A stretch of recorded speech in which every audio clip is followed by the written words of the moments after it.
Hi, Cameron. Good to see you. Hey, good to see you too. I'm excited to be here today. Me too. My name is Meghna Bhagat. I am speaking to Cameron Allen today, who many of you probably know really well already. And he's going to be coming back to Astro-Bash, the conference in Borrego Springs at the end of September this year. Cameron, what was your experience like last year? What made you want to come back? Yeah, what did I love about it last year? I mean, I feel like my brain did like I have a Gemini moon and I feel like my brain just like split off into like 12 different answers, but on like a personal, like heartfelt level, like I really just like I can even see it right now. Like I was sitting outside in the morning times when the sun was rising, and like during that time last year, like a bunch of the planets were like descending while the sun was rising, and just doing my yoga practice in the morning there in that like beautiful like open sky that was not polluted. Like it was just like so yummy and nourishing. And yeah, I just feel like I had like this pristine spaciousness and clarity of mind that I have to like effort pretty hard, I think, to maintain in like in the city life with the smokiness kind of. So that was something that like on a personal level that like felt like really, really good. And like even like finding myself missing that location sometimes, to be quite honest. Um, Wow. yeah. And on the level of like the Astro-Bash conference proper, it's like I've spoken at a lot of different conferences, and I've been to a few different conferences, whether astrological or non-astrological, and oftentimes there's this like feeling, even though it's not always there, the feeling of the speakers are over here and the participants are over here. In that Astro-Bash, it just felt like there was more intimacy and like unification between these speakers versus participants. It wasn't really like this. There was no like hierarchy. It was like an infusion or like a collective gathering. And I think that was like really beautiful, and it made the whole setting feel much more intimate. And I like things like that because I tend to like to be more intense, even though sometimes I'm like, hey, I'm Cameron, like I'm all like buzzy and like witty and kind of swift, but like when it comes down to it, like I'm like, oh, like this is something I can sink into and like get really intense, because to me, like that's like actually how I like form deeper connection. So yeah, great question. Yeah, I'm so delighted to hear that. It's exactly the reason I'm excited about Astrobash too, is that intimacy of connection with people. Was there something Mhm. specific about it that you were able to do, especially through you were a speaker and you gave Mhm. some information? Were people able to come and talk to you about your topic, and then were you able to go deeper at the lunches and dinners and Yeah, yeah, absolutely. Yeah. And I love that part of it too, and also in a way where it like didn't feel like I was working or I felt overwhelmed in some way, shape, or form, and I think that's what intimacy builds, right? Like a lot of times, like as a speaker, it's like just a lot of people, and like it's like, okay, this person come over here, this person come over here, but it's like, no, we're all here. And I just had a conversation with you 20 minutes ago, where I just had a conversation where I just ate a meal with you last night. And now like there's like this way in which as a speaker, it gave me the ability to like go deeper with the people that I was talking to in general, right? Like I would say something and I could like feel like this conversation I had with you last night, and like the way that I like look towards you, just gaze like swiftly towards your direction. It's like, and let that just like land in your heart, even though I'm speaking to the whole room. Like something about that, just like, the energetics shift up. And I'm someone who's like, it's not that I always pay attention to things that are subtle, but like my mode of perception is to like perceive subtle things that allows for more penetration, in a way that's like impactful. And so as a speaker, like that felt really, really good. Like I really like that part of it. And yeah, it helped me too to just like be able to, let's call it, contain and or corral the energy of the participants in that shared space that we had. And so that was really nice. Also, there was someone there who was a death as well. And that also, like, something about that was like really beautiful for me because it made my words be more precise, and it made me engage with them in a way where like my expression was just more full and robust, and that was really beautiful too. So yeah, so a lot of different things. Thanks for that question. I like what that like just brought out of me. And it's like I feel like I'm like back in Borrego just like saying that. So I was back in Borrego with you when you were describing that. That was amazing. What are you going to be sharing with the community this year? What are you planning on speaking about? Yeah, yeah. Yeah, this year I'm going to be talking about the correspondence between illness and evolutionary intent. You know, this is something that I've had a lot of curiosity around and a lot of experience with through time, especially in communities and environments where, you know, sometimes I find it's like high contrast where like people will think that illness is just illness and this has nothing to do with their emotions, nothing to do with their psychology, nothing wrong, nothing having to do with their spirit or their soul, or like what lessons they have in their life or what they're being called forth into in their life. And sometimes we'll have another camp where it's like, I hurt my big toe, and like they Google it, and like the big toe means this. And so like this is what's my spiritual lesson for the big toe injury. When really like you should have just picked up your child's toy, or your kid was supposed to pick up the toy and you like hurt your toe, right? And just like being able to look at a chart and be able to like maybe even like one of my teachers would call like dream into the chart, or like have witness to witness the chart in a certain type of way, so that we can like understand what are specific signatures speaking to that there is an evolutionary intent that is going to be blossom forth within someone's life that is connected to and or correlated to some type of potential illness. And depending on how far we go with that or how deep we drop into that, you know, there's ways in which we can even start to like find a space of time where that might blossom forth specifically. And that's not as important as actually being able to see certain signatures that lets us know like, hey, like there might be a time in your life in which illness might be a part of your evolutionary intention as a teacher. And there's a lot of ways we could take that. Yeah. Some people might say, oh, I see it in my chart, it's my evolutionary intention, and accept it, and then that might linger on. Other people might think that they can find ways to get out of that experience in some way, shape, or form, which might be true in some cases, and in other cases, that's not actually the way that I've perceived it, right? As much as I find sometimes people have a hard time gripping with that, right? Like the fact that they can't just think their way out of it or manifest their way out of an experience or situation, but rather like the invitation in those processes would be to say yes to life, so that you can actually digest and process and immerse yourself in like what's really going on here. Yeah, like having a relationship. So being able to just see this dynamic, maybe like loosen the bond that we have with how we perceive it. It's just as cool. It's just spiritual. And like being able to see like the separation of the difference between the two, right? Being able to differentiate essentially, and like different approaches that could be helpful in these types of processes. Yeah. So that's going to be the exploration. I'm going to call it exploration more than it's a lecture.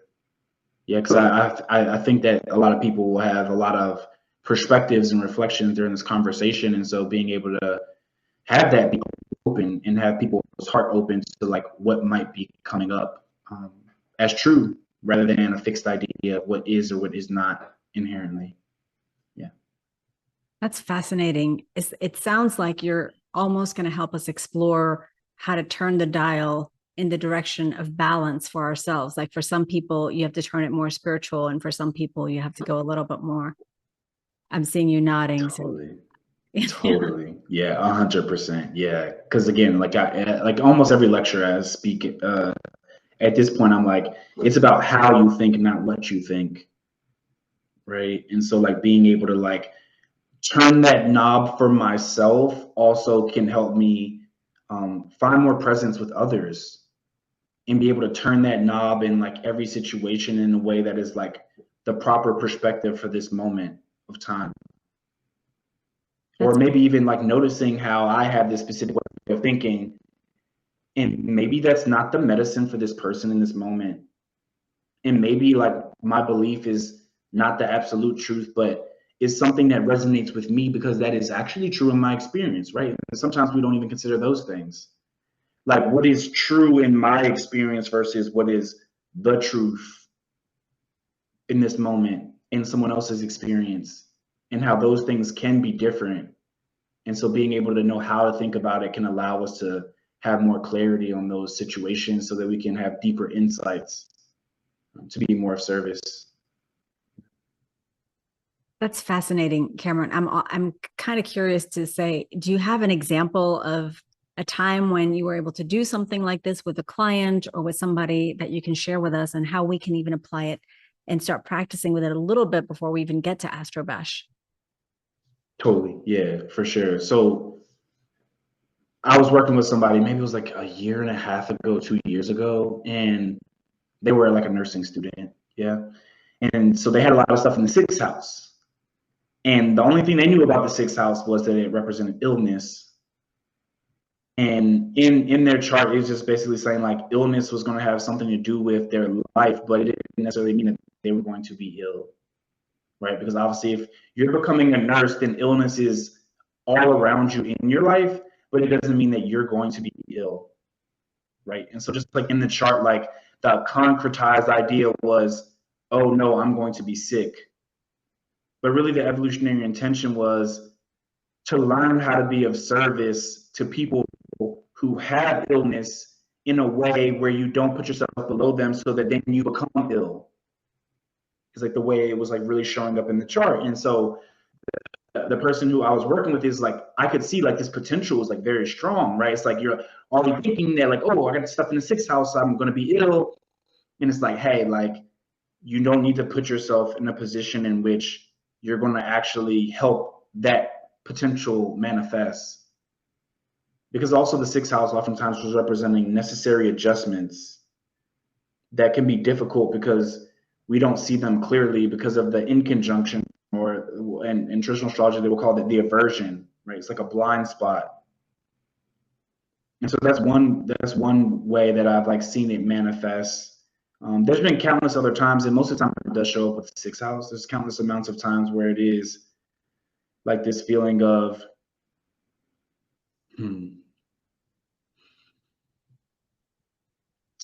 there's this like psychology of something's wrong with me, and or I don't feel good enough. Like there's like this type of psychology that can exist in the sixth house sometimes. What I found is that through time, sometimes that psychology will descend into the physiology.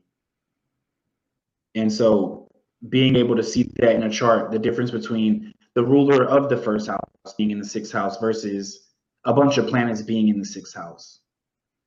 Whereas a lot of times a bunch of planets in the sixth house doesn't necessarily mean that you're going to be ill, but the ruler of the first house in the sixth house is meaning that there might be a lesson there for you having to do with an experience of being ill. And there's a lot more there, but that's just some reflection that I'll give for now. That's such a beautiful way of putting it, and how lovely that you are able to discern so many different layers of the sixth house and help people see how the different layers interact and blend into each other and weave into each other. It's just lovely. Yeah. Yeah. Yeah. Yeah. So if I were to shift gears and ask you, you have had several mentors in your life. What does it mean to you to now be in the role of a mentor and to be attending a conference and co-presenting with mentors like Stephen Forrest and Kay Taylor? Yeah. Thanks for this question. I love this question.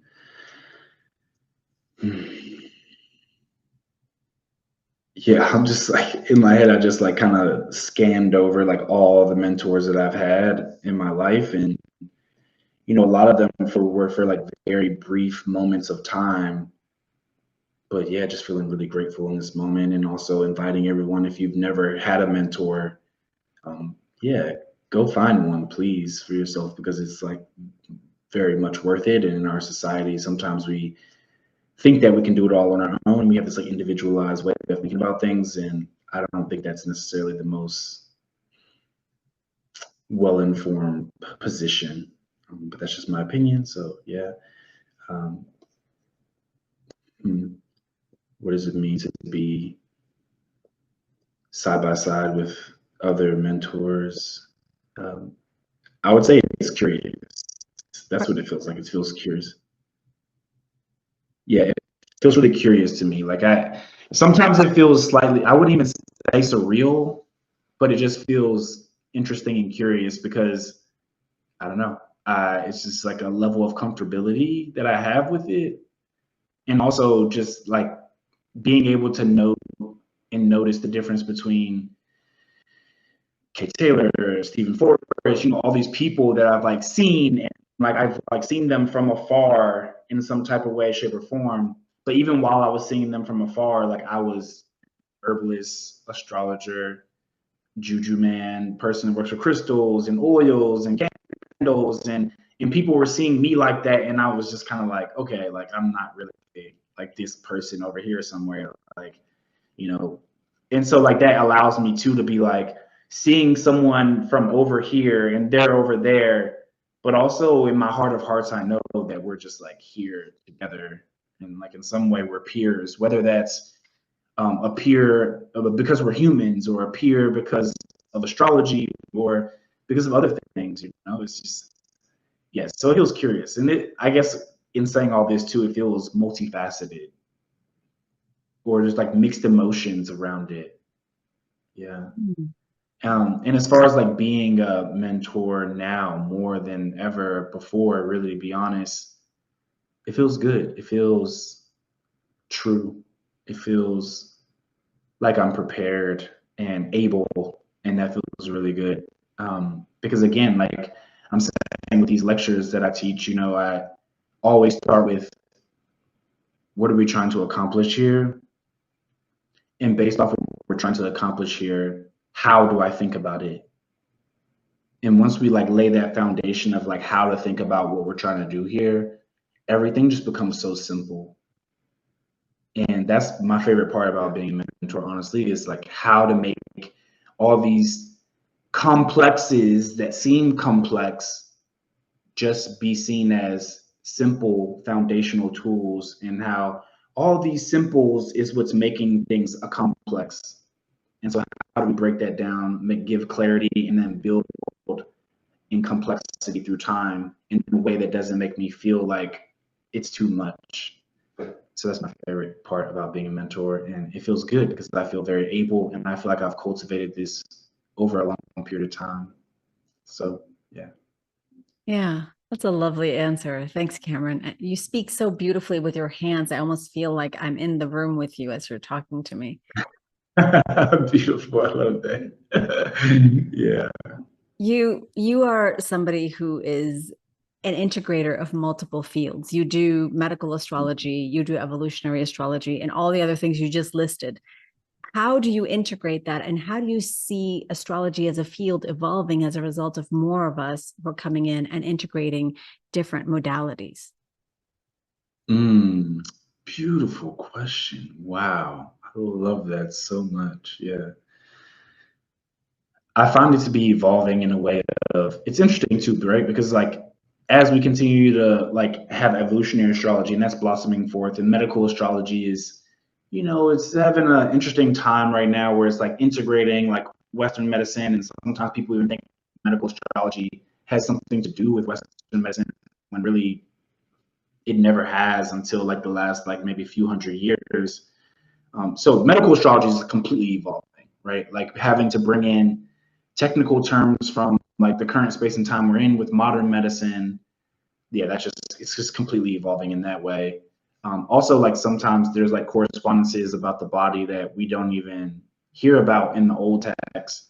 So even something as simple as like knowing that the pelvic floor is important, right? Like there is nothing about the pelvic floor in like old texts, really, And so like having to integrate new information is having medical astrology completely, like it's just always transforming and changing. As far as evolutionary astrology goes, it feels like to me that there's like this like next generation of evolutionary astrologers. And it's been interesting to feel into, because even in the name evolutionary astrology, it's like I can feel evolutionary astrology evolving, but I don't quite know like what is like the like core essence of what that which is evolving quite yet. And so that feels really fun and exciting for me. And I really, really love that. And then we also have like this like traditional astrology revival. So it's like all these things from the ancient past are like able to potentially come back to the present moment and evolve with evolutionary astrology, or deepen us in our medical astrology. And like maybe that is like what the next like thing is with evolutionary astrology, evolving in a way where we're integrating traditional, we're integrating more medical astrology, we're integrating holistic practices, right? And so yeah, I mean that would be like actually my prayer more than anything. Then that maybe that's what's actually happening. That would be my prayer. The evolutionary astrology, or astrology in general, would be evolving to integrate more things in a way that like makes sense. Yeah, and more people having their unique essence imprinted on astrology from their perception of logic, so that no matter how many people we listen to, no matter how many mentors we have, we can integrate all these things because of how we're thinking about the astrology, more than what should we be thinking about the astrology, or this is the one way astrology is, right? Because even evolutionary astrology, we have Jeffrey Wolf Green, we have Stephen Forrest, we have all these other iterations from the next generation. Same with medical astrology, same with traditional astrology. And so, yeah, just more people synthesizing things, right? Like somebody I work with is a aromatherapist, somebody I work with is a body worker. And like, what does bodywork astrology look like? What does bodywork evolutionary astrology look like? And how can these things be blossomed forth or cultivated, where maybe there is like a basis of this is how we think about it on a core level, but what does that look like when we integrate bodywork? What does that look like when we integrate yoga practices? What does that look like when we integrate movement or somatic practices? Yeah, so I mean, that's what I like feel into in the field. Definitely more people like taking an embodied approach, even if they're seeing what the soul's trajectory is, like understanding that no matter what happens in the soul's trajectory, whether that's the south node, the north node, these are perceived futures and pasts, because they're all integrated in the moment, which means you have to be present here in the now. And the vehicle that you have is going to be your body, your mind, you know, and allowing like the soul and the spirit to like really coalesce with these things, rather than to perceive these things as something we need to go reach for in a way that is like excessively, there's like sometimes there could be like an excessive attachment to these things, but knowing that they're like here now in this moment rather than somewhere else. So I suppose that, yeah, that's fine. Yeah, you know, I've watched you on webinars many times, Cameron, but I am especially excited because you're almost bursting out of this screen, you know, as you're talking. And I'm so excited to be Yeah. in person with you, because I think the experience is going to be really different when we are embodied and our bodies are meeting each other's bodies and sharing space and energetic field. Totally. So I'm really looking forward to that. I've got a couple of rapid fire type of questions, which are more about getting to know you a little bit better. If you're up for the last little bit here, what is your favorite aspect in your chart? Jupiter, Mars opposition, Jupiter in Cancer, opposing Mars in Capricorn. Yeah. Wow, two exalted planets facing off. Yeah. What do you love about it? I love the tension that it creates. And like, it's interesting because like it creates this dynamic. Well, first of all, the first thing I like about it the most is that I became aware of it. Let me say that. Because it would be like this feeling of like the Jupiter in Cancer is like on the descendant, you know? And so it's like just desire to outpour this like nurturing energy.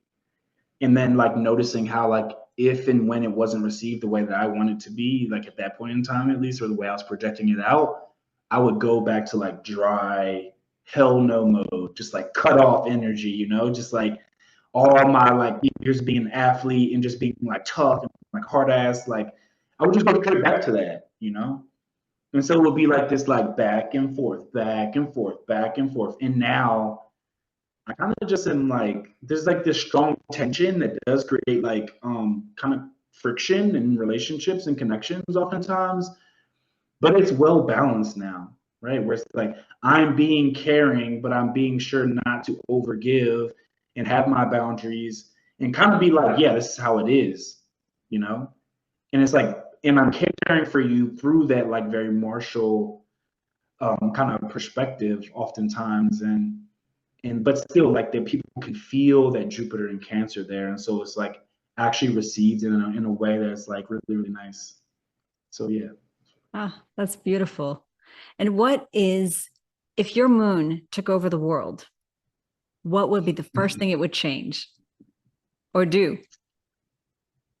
The first thing it would change is early childhood education.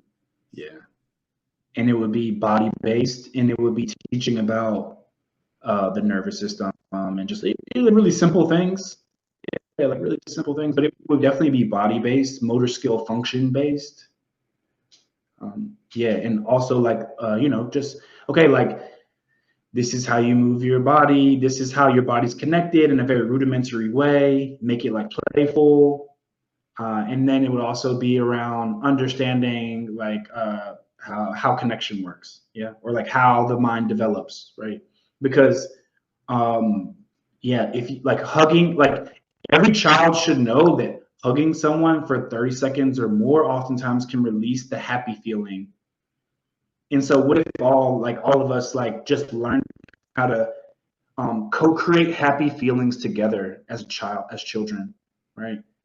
And like understanding how important it is for our bodies to be near each other, and like letting them watch little like wolf cubs play and how they like are competitive, yeah, and but they're playing and they know that they're playing, right? So now comparison becomes different. Um, yeah, I mean that's where I would start. Yeah, but there's more there, as you can probably tell. But I can. You've thought about this. I love it. That's beautiful. yeah, I have thought about it. Yeah, so.